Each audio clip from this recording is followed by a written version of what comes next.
Hello, everyone, and welcome to the closing keynote of LibraryCon 2025. My name is Yesica Hurd. I'm a librarian at the Berkeley Public Library, and I'll be moderating this closing keynote. Today, we will talk with Alex Segura about his newest novel, Enemy of My Enemy, a Daredevil Marvel Crime Novel, published by Hyperion Avenue. An enemy of my enemy, Matt Murdock defends the Punisher in the trial of the century, the murder of the Kingpin, while by night, Daredevil staves off a war of succession for the throne of the criminal underworld. Welcome, Alex. Hi there. Thanks for having me. Yeah, absolutely. First of all, I have to say I couldn't put your book down. I had to find out what happened, and we were talking briefly before in the green room space before we hopped on that I was completely surprised by the twist, Oh, which good. I will not reveal in this Yes. at all. But I had to find out what happened. I just had to keep reading. Like it just every short chapter, I was like, okay, but what next? And like, Oh, what next? good. Yeah. But first, I want to know, I'm curious, how did you prepare to get into this mind of Daredevil, Matt Murdock? Like you said in your closing acknowledgments that you tracked down and you read all of the back issues of Yeah. Daredevil. Like, how did you find all of them? Well, I have to say I started at an advantage having been like a long time comics reader, but also specifically a Daredevil fan. I remember picking up I think it was Daredevil 292 or 293. It was definitely by Lee Weeks was the artist and Dan Chichester was the writer. And I remember just being really pulled into him as a character because he was similar to Spider-Man, like a street level hero, but also very flawed and very kind of broken. Like Matt Murdock is very messy in his relationships and his just his entire philosophy. I'm a lawyer and I believe in justice, but I'm also a vigilante who goes around beating people up in the middle, at night. So there's definitely he's always at odds with himself, with his religion, with his relationships, with his friends and enemies. And so when I got the offer from Hyperion, I was really excited because I felt a great affinity to the character because I think messy characters are the most interesting characters. The infallible characters are much more challenging to write and much more challenging to kind of create compelling narrative around. And what I wanted to do in researching for the book was a lot of it was rereading. So there was a lot of stuff I had already read, but there was Mhm. also an era of Daredevil I hadn't kind of mined through, and that was mostly like the pre Frank Miller stuff in the early 70s and the 60s. And so I found that really fascinating that you kind of see the character's trajectory from not to get too in the weeds, from being basically a Spider-Man clone almost Mhm. to carving out his own path that Miller really turned the volume up on. And what I did is I just kept a running list of things that jumped out at me, like little characters or little nods that I could make without making the book feel too much like a just a collection of hat tips and little continuity nods. I wanted to get to the core of the story, which is Matt struggling with whether he's a lawyer or he's a vigilante, and whether a man who's killed his arch enemy deserves justice as much as anyone else, or whether he should kind of just sit back and not celebrate, celebrate the fact that these two people that have always been problematic to him, the Kingpin who destroyed his life and has been a thorn in his side since as far back as he can remember, and the Punisher who is just like philosophically at odds with him, who believes in just killing criminals and not bringing them into the justice system. Like the struggle for Matt is like, should I just sit back and let this Mhm. happen and step back and let these two people get wiped off the board, or should I dig a little deeper because I know there's something fishy here and I need to figure it out because he at the end of the day he's a lawyer and he wants justice for everyone, and that's his journey of discovery. But the research was a blast. I mean, it was Yeah. really a blessing to have to read a lot of comic books, and I was writing a literal like history book of Daredevil at the same time. So and that came later, so that when they asked me to do that, when Insight asked me to do that, I was like, that's great timing because I'm literally reading everything now. And it was helpful in terms of just little Easter eggs, but overall I wanted to get a sense of Matt's arc and like where he would be in this point, and also figure out where the novel fits in for me. Like it's in its own continuity. It doesn't really sync up with the comics, but in my head it does. Yeah, that's what I was going to ask is like, where Yeah. does your book and his journey like fit into the overall arch of like how he's been in the comics? Like where does your books like fit into that? Yeah. Yeah, I mean, I don't think there's like an exact issue where I can say you can, shelve the novel right between issue 312 and 313. It's not that precise, but it definitely happens around the beginning of the Brian Bendis arc. So it kind of dances between his opening arc with Alex Maleev. I think you could see these two stories coexisting or just being slightly alternate paths the character went down. But then there's stuff that I mentioned that happens later. So Hmm. in my head, I know where it fits in, and I think you could read it and feel like it's synchronized in some way with the comics. But my goal, first and foremost, was to introduce people to the character, to his world, people who've watched the show and maybe have an affinity for what they've seen. This is very much tonally similar without being in the continuity of the show. So yeah, I mean, if you're a fan of the show and you're familiar with Daredevil from other means, this is hopefully a doorway into the character and his world. Yeah, absolutely. Because I hadn't ever read any more the comics, but I had watched the show. And Oh, so, cool. so like all the information that you gave was really helpful in the way that you wove his story in there throughout, but also keeping, the actual action still going. So I was like, I Oh, learned good. something about him, like why is he like this? Like what happened to him, his backstory with his dad Yeah. and all these other things, even like you put in the mom in there, and I was like, oh, okay. Oh, good. Yeah. And Yeah. So so you weren't a comic reader. That's I, actually, yeah, I wasn't. I and you was just didn't feel overwhelmed. didn't feel overwhelmed. Good. Because I really wanted to know what happened in the story. And talking about twists, there were actually two twists at the like your Yeah. book really had two big ones, like two Yeah. big bombs. And I was like, bombshells. So I was like, okay. And I didn't feel like I was lost at any point in time because you really built up Matt Murdock and Daredevil in this way that I could follow along with everyone and all the different characters too. So Oh, I thanks. Yeah. That's the best scenario for feedback. So I appreciate that. Yeah. Thanks for reading it. yeah, absolutely. I really, really enjoyed it. I stayed up a little too late reading it every night, like just to figure out, what was happening and what was going to happen. Yeah, we talked about this a little bit, I think, before we went Yeah. live, but the idea of I'm a big believer in the idea of the earned mystery, like making sure that every clue has some weight and meaning, and you're not pulling the rug out from under the reader. But when you do surprise them, it feels like, oh man, I really wish I hadn't missed that. And if they do get it, they're like, aha, I figured it out, and I'm a smart reader. And readers are smart. So if you leave enough crumbs on the table, they'll eventually figure out what you were eating. So it's you have to be very judicious of like leaving enough so it's fair, but not putting too much out there so it's figured out like out of the gate. And that's always the challenge. Yeah, no, definitely. I did have a moment where I was like, wait, what just happened? Like Oh, good. Yeah. I said, Oh, and and I then want to show it off. We yeah, got the galleys please in the do. mail, so Yes, they're so nice. yeah, very beautiful cover. Yeah. Um, but I did, after I finished reading it, I was like, I did start to reread parts of it again, just so I could Oh, figure out cool. where you had left those crumbs for us to pick Nice. up.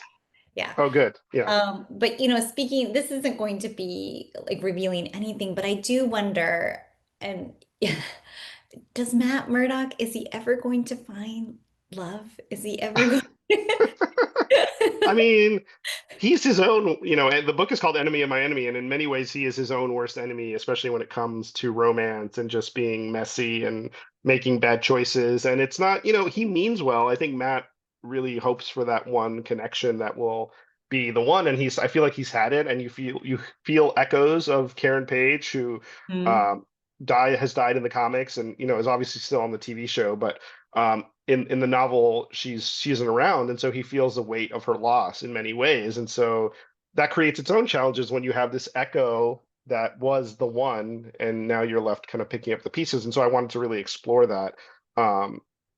But I don't know, I hope so. I mean, he's a nice guy. I wish him the best. He might need to go to therapy and kind of Yeah, like iron out those issues. Yeah. yeah, you've mentioned this before, and I think it's very true of him and maybe of a lot of Marvel Universe characters. They're just inherently he's so human. He's so very Yeah. flawed. He, has so much of his past that he carries with him too. And like, how can he, move forward when he's so in the past?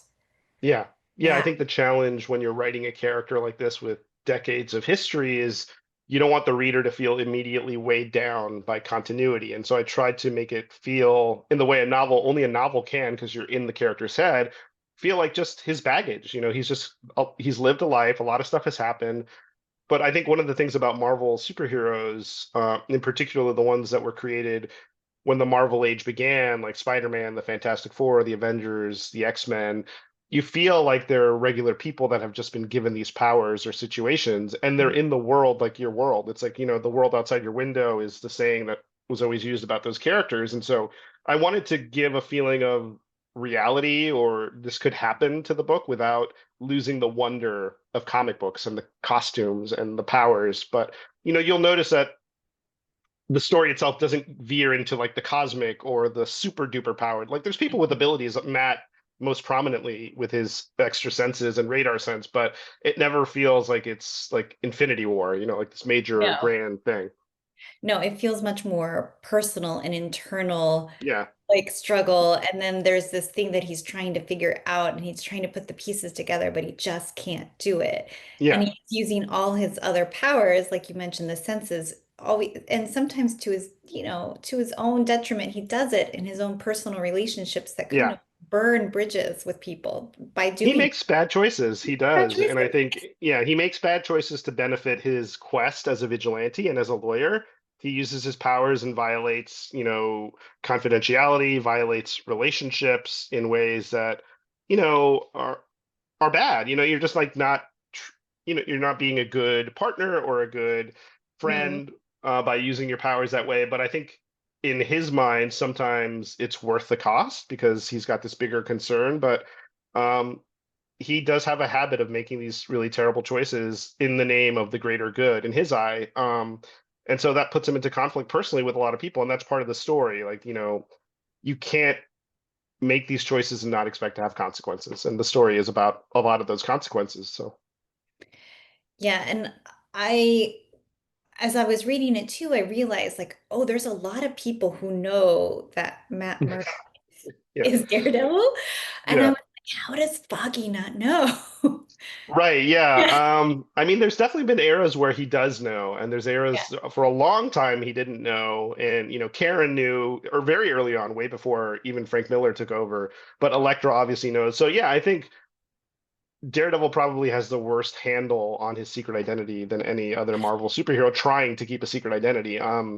And Brian Michael Bendis wrote that very iconic run where Daredevil is outed as Matt Murdock, and it's all about putting the genie back in the bottle and the struggle of keeping that a secret. It makes for great. It's one of my favorite Daredevil stories, and since then stuff has changed. Magic is involved, so I think that's the fun of comics that things can always kind of ease back or forward or how depending on the storyteller. But a lot of people know he's Daredevil, and it definitely creates problems for him trying to be Matt Murdock. Yeah. Yeah, Absolutely. yeah, Absolutely. And you were talking about being in his head and everything, but you write the book in third person, yeah, which is great because there's some times when like Daredevil just something terrible happens to him and you're like, did he die? Is he going to be right, okay? Like, where does he show up? And so then you can pick up the story and you can still keep going as to what's actually happening with yeah. finding out who killed the kingpin. Yeah, no, and I'm fond of the third person limited because, like you said, you can get into Matt's head and kind of see what he's thinking, but you also get that omniscient detachment. And so, yeah, I don't think it's a spoiler to say Matt's off the board for a little Mhm. while, and then you kind of hop into other POVs. I had a great time writing Elektra. There's a sequence where Elektra's the POV character, and I think she's fascinating. I love her as a character. And even Foggy and other characters, you get to see what's going on in their mind. And often it's a reaction to Matt, but it's also like these people love him. He's surrounded by so many good friends, and they just want him to not do this anymore. Not be Daredevil, but also make better choices and like support him. And a lot of the time he's going into these battles and these situations running on emotion and running on frustration and anger and not really thinking, well, let me just take a beat and see what the best strategy is to do this. Yeah, like speaking of friendships, like he's really not a great friend to Foggy. Like he didn't even No. ask him about taking that whole Punisher case. He was just like, "Oh, this is what I'm doing. This is what we're doing." And Yeah. he just goes. Like he just, like you say, he doesn't really take into account other people's um Yeah, he doesn't. I think he takes Foggy for granted for sure. He Mhm. takes Elektra for granted. Dakota North makes a cameo. She's one of my favorite Marvel underappreciated characters, but he takes them for granted because he knows they'll always be there, and that's good and bad. That you have friends that Mhm. will always support you. It's bad if you don't appreciate them as much as you should. But I think also Matt's mind is running a mile a minute, so he's like 10 steps ahead, and he doesn't really want to bother with the part of, oh, hey, Foggy, I think we should really defend the Punisher. He's already decided, well, Foggy will support me in the end. Let's just Mhm. do this thing. But it creates a lot of issues for him. Yeah, it definitely So creates. I found even as I was writing, there's a moment where Foggy just is like, come on. Like there's a moment of disagreement, of pretty sharp disagreement. And I found myself cheering for Foggy because this guy, he doesn't want to be a doormat. He's your friend. And I think that's the challenge with Matt. He's very complicated. He's very messy, but he has a good heart and he means well. And you can kind of the balance is like, how do you reflect that? How do you show people that, there's a reason why his friends love him? Like he's a good person trying to do the right thing while also Mhm. showing that he's kind of a mess and he's making a lot of mistakes interpersonally. So you don't want to make him completely unlikable as a character either. No, he's very complicated. Yeah, yeah. And I love those kind of characters. Yeah. Those are the characters that I'm really drawn to, characters that fall into the gray area. Like he's a hero for sure, but he also makes complicated choices. It's not just like he's not predictable, which I think is fun. And he's not perfect, right? Like, Right. like he cheated on Karen Page. Like he's Yeah. like not so great with keeping friendships. Or even his current love in this Yeah. particular book. Yeah. He's not truthful, and which is to say it's not like we expect him to show his secret identity like out of the gate, but he's disingenuous in some ways because he thinks long term there's a better way to handle it. So yeah, he's complicated. I've always loved him as a character because of that, because I think he's messy and complicated and feels very human, which is hard to do.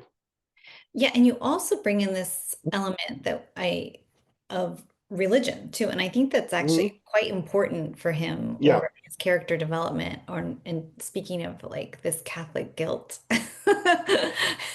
Yeah. how does that play into the Daredevil like arc that you've seen before in your novel yourself? I think it's definitely something that was turned up more. I keep referencing the Miller run, but I think that's really when, particularly with Born Again, which was Frank Miller and David Mazzucchelli deconstructing the character, and that's referenced in the novel where the Kingpin makes Matt lose his license, he destroys his apartment, he brings him to his bottom. But I think Matt's Catholicism and that guilt, that permeating guilt that's always around him, is such a big part of the character that I wanted to make sure it was a key element in the book. And without spoiling too much, like obviously the weight of the loss of Karen is still present with him, and it's still something he grapples with. And also the weight of the loss of his dad, Batlin Jack Murdoch, who was a boxer and took care of Matt, but was also not a perfect man in his own way. He died because he didn't want to throw a fight, but he was still kind of involved with the mob in some way. Um, so Matt, is not a perfect person, and he struggles because he can't help his friends perfectly. He's failed, he's let people down, and so that weight is kind of persistent and constant in the novel. Okay. And how did you come up with the actual like plot of this particular book? Like where did you like what for the plot twists and like what the main event was going to be? Like how did you figure that out? Yeah, I don't, the core idea, like, what if Matt Murdock had to defend someone accused of killing the Kingpin, came to me really fast Mm, and so quickly that I was like, is this a dream? Like, is this something that I need to like? I was like really surprised at how clear it was. And then the idea of having that suspect be the Punisher and having Matt grapple with, like we said, like that desire to not help this person and to just wash his hands of both Frank Castle and Wilson Fisk, to me that's really powerful because doing good is a choice, and it's a choice of making the effort and doing the work and putting in the effort. And the easy thing would be for him to just say, well, I'll keep being Daredevil, but I'm not going to deal with this problem anymore because it's taken out of my hands by the justice system. But I think there's a moment early in the book when he realizes there's something strange and something not okay, and I have to help see it through because even Frank Castle, a mass murderer and a criminal himself, deserves the same fairness and justice and legal support that he would or anyone else should get. And I think that was something that I really wanted to show him grappling with. And even Foggy's like, why are we even getting involved? Like, it's such a Yeah. drain on us financially, in the press. Like we have other clients that are going to pay us better, and it's just easier. And I think to Matt's credit, he always takes the hardest path. He doesn't shy away from the hard path because it's hard. He pushes through if he thinks it's something that he needs to do. And I wanted to really reflect that. But the plot itself, the twists, the secondary twist, which I don't want to tease too much, came to Hmm. me later. I was like, oh, okay, and that made the whole book kind of click into place. So there's two twists that I hope are earned and pay off and are fun and entertaining and people gasp at the end. Hmm. And those one I knew was going to happen early on, and another one came really last minute, and I was like, oh, that's perfect, and it ties into a lot of Daredevil lore. Nice, nice. But I do have to say, like, when he did take Frank Castle as his client, it was maddening that he didn't want to help himself, like his own case. Like, and I was like, why is he doing this? Like, but there obviously was a reason, right? Yeah. But it was so frustrating for him to be his attorney and him not wanting to participate in any of the process. You So, mean the Punisher? Yeah. yeah, the Punisher. Yeah. I really wanted to have that relationship be fraught from the get-go. Like they're really even not spoiling anything, but even by the end of it, they're not like No. buddies. There's no moment of like, oh, thanks for helping me, Matt. It's really just a lot. It's even harsher than I think like Silence of the Lambs, the Clarice Hannibal Lecter dynamic. I wanted to give that sense that Punisher knows more than he's telling, and there's a reason why he's in prison. Like Punisher's very capable. Like without spoiling too much, he knows he has to be in there for a reason. And that's the clue that kind of keeps pulling you through the mystery. Like, why is he here? Like, why did he allow himself to be captured? And that was really fun to have that back and forth. Yeah, it was definitely a choice. You're like, he's doing this on purpose, but you're like, but why? Right. And it Yeah, keeps, exactly. Yeah. yeah, And Matt knows that too. He's like, it's not like I don't want to get too into the plot without revealing too much, but Matt knows what Punisher is capable of, and he knows Frank Castle how smart he is. And so he's like, there's got to be something else here, and it's not as cut and dry. And so now I need to get involved. And that's what pulls him into the whole thing. yeah. It definitely pulled me in. I Oh, kept, good. Mission accomplished. yeah. And I hope that the listeners will also get pulled in because your story was just really good. It just made me keep reading, and I Oh, have, good. yeah. So let's see. Well, this is different. Is this different? Was it different to write this book than your other like crime or like mystery novels, or what was this the same, Um, or was it like the same process or? Similar process. I think for my standalone, like personal crime novels, like my outlines are much more detailed because I'm basically building the lore, like with Secret Identity or Alter Ego. Less so Alter Ego because it's a sequel to Secret Identity, but you're creating the world, you're creating the characters, you're kind of layering in the history. With Daredevil, part of it was just figuring out where it happens in terms of Mm, like Daredevil's bigger comic book story, but also knowing that it didn't have to be 1,000% precise. So. Um, you're playing with toys that are already in the sandbox and the stuff has already been set up. So it's a matter of asking, like, well, what do I want my themes to be? And I'm not usually a theme writer, but in this situation, I was like, well, I want to explore the struggle for Matt to seek justice, knowing he's breaking the law. Like he's literally breaking the law every time he puts that costume on and punches somebody in the face. He's yeah, chosen to be additive to his own quest for justice by creating injustice, which is fascinating to me. And also, the idea of like I really wanted people when they read the book, I wanted it to feel like this feels like a classic Daredevil story. A book that has the elements that you want from a classic Daredevil story, like Kingpin, the Punisher, mm, Elektra.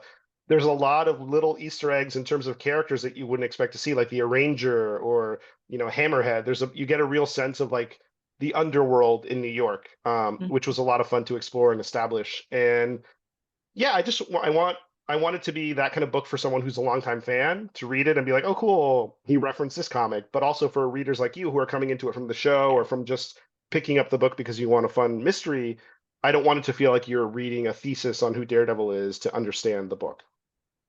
Yeah, you don't have to have any background knowledge to Oh, be able good. to enjoy this book. You don't, not at Yeah. all. Yeah, you're my ideal reader.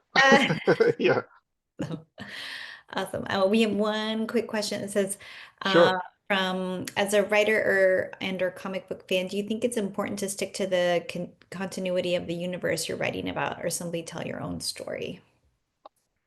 I think, I talk about this a lot with comic book creators. Continuity shouldn't be a problem you solve. It's something you should use to support your story. So part of it is being a little bit of an archivist, going through the stories and finding things that you can use. It doesn't mean you ignore the other stuff, but it means you turn the volume up on the stories that mean the most to you. So for me, it was, stuff like the Frank Miller run, Brian Bendis, Ed Brubaker, Dan Chichester, Annie Nocenti, who's an amazing Daredevil writer. Um, I look to those runs as like what I wanted to be in conversation with. And that doesn't mean that the other stuff didn't happen, but there's a lot of silly Daredevil stories, like the early stuff where it feels a little more lighthearted. So I really, it doesn't mean you're ignoring stuff. It means you're evoking the stories that matter the most to you. And that's, you want consistency. You want someone to read the book who's a fan and not feel like, oh, Daredevil wouldn't do that. That's so not like him. But you also don't want it to feel like, oh, this happened between pages 1 and 3 of issue 284. Like it doesn't have to be that Right. precise. Yeah. Yeah. But Yeah. I think if you're a fan, like you will understand like when it happens. Okay. That's that makes sense. You don't want it to be too prescriptive, but Yeah, okay. yeah, yeah. Yeah, yeah, absolutely. All right. I don't think we have any more questions. Okay. All right. Let's see. Is there anything else you want to touch upon I before I loved move on writing to it. this This one? is what Yeah. was one of my favorite like writing assignments ever. I love the character. I really wanted to, like I said, explore what a challenging person he is from both sides, from the side of his own struggles, but also his friends and loved ones and how challenged they are. But I really just wanted to tell a fun Daredevil story, a Daredevil story that felt noir and Mm, gritty and dark and hard-boiled, but also remained true to the heart of the character, which is about conflict and, regret, but also pushing forward and doing the right thing. yeah.